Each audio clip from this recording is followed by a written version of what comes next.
File करते वक्त गलती की गुंजाइश बेहद कम हो जाएगी, क्योंकि अब आप AIS यानी एनुअल इंफॉर्मेशन स्टेटमेंट के जरिए अपने हर ट्रांजैक्शन को देख पाएंगे, जिसमें ब्याज, डिविडेंड, सिक्योरिटीज से लेकर म्यूचुअल फंड्स ट्रांजैक्शन और विदेश में भेजे जाने वाले पैसों का ब्यौरा होगा। इसके साथ ही एनुअल इंफॉर्मेशन स्टेटमेंट की प्रक्रिया जब तक पूरी तरह ऑपरेशनल नहीं होगी, तब तक ट्रेसेस पोर्टल पर फॉर्म 26AS भी नजर आता रहेगा।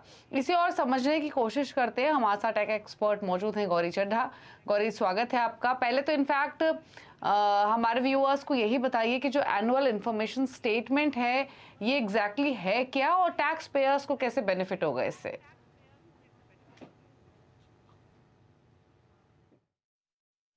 तो इस दिवाली CBDT ने दिया है इनकम टैक्स पेयर्स को एक बड़ा तोहफा एनुअल इंफॉर्मेशन स्टेटमेंट के जरिए।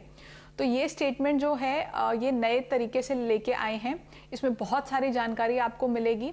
आपका जो जानकारी आप मिस कर देते थे या गलती से या जानबूझ के, ताकि आपको ज़्यादा एफर्ट ना करना पड़े, या आपको लगता था कि ये तो सरकार के पास जानकारी है नहीं तो हम इसको क्यों दिखाएं, फालतू एक्स्ट्रा जानकारी सरकार को क्यों दें, वो सारी जानकारी अब आपको इस एनुअल इंफॉर्मेशन स्टेटमेंट में दिखेगी।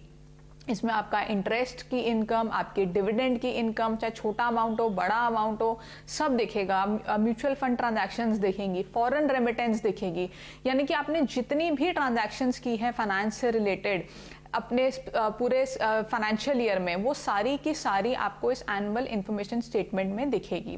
ये एनुअल इंफॉर्मेशन स्टेटमेंट एक प्रेस रिलीज के जरिए लॉन्च की गई है।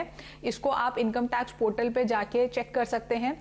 और मुझे ऐसा लगता है कि ये दिवाली का तोहफा थोड़ा सा लेट आया है, क्योंकि काफ़ी लोग रिटर्न भर चुके हैं और प्रेस रिलीज में ये काफ़ी क्लियरली लिखा है कि अगर आप अपनी रिटर्न भर चुके हैं और आपकी रिटर्न एनुअल इंफॉर्मेशन स्टेटमेंट से सिंक्रोनाइज्ड नहीं है तो आप इसको रिवाइज कर दीजिए।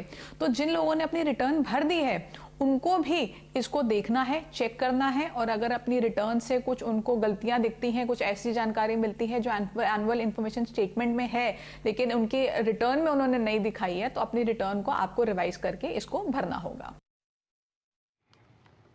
तो आपने तमाम डिटेल्स तो बताई गौरी, लेकिन एक चीज़ और बताइए। पहले फॉर्म 26AS यूज़ होता था, हालांकि ये जब तक पूरी तरीके से ऑपरेशनल नहीं होता फॉर्म 26AS भी रिफ्लेक्ट होता रहेगा, लेकिन इसको लाया क्यों जा रहा है 26AS की जगह?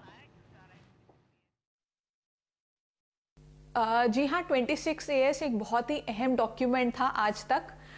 लेकिन अब ये एनुअल इंफॉर्मेशन स्टेटमेंट लेके आए हैं जो एक तरह से 26AS को रिप्लेस कर देगा। यानी कि 26AS अब उतना अहम डॉक्यूमेंट नहीं रहेगा जितना कि एनुअल इंफॉर्मेशन स्टेटमेंट रहेगी।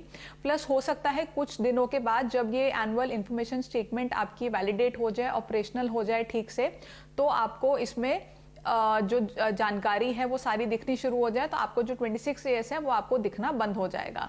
साथ ही इसमें एक बहुत ही बढ़िया फीचर जो लेके आए हैं, जो मुझे लगता है बहुत ही बढ़िया है, वो ये है कि इसमें आप फीडबैक का ऑप्शन आपको दिया है। यानी कि अगर कोई गलत इन्फॉर्मेशन इसमें दी गई है तो वो आप फीडबैक के जरिए उसको करेक्ट करा सकते हैं, जो 26AS में नहीं था। तो 26AS में अगर कोई गलत जानकारी हो जाती थी तो आप इधर से उधर धक्के खाते थे उसको चेक कराने के लिए, रेक्टिफाई कराने के लिए, और कई बार वो हो भी नहीं पाता था।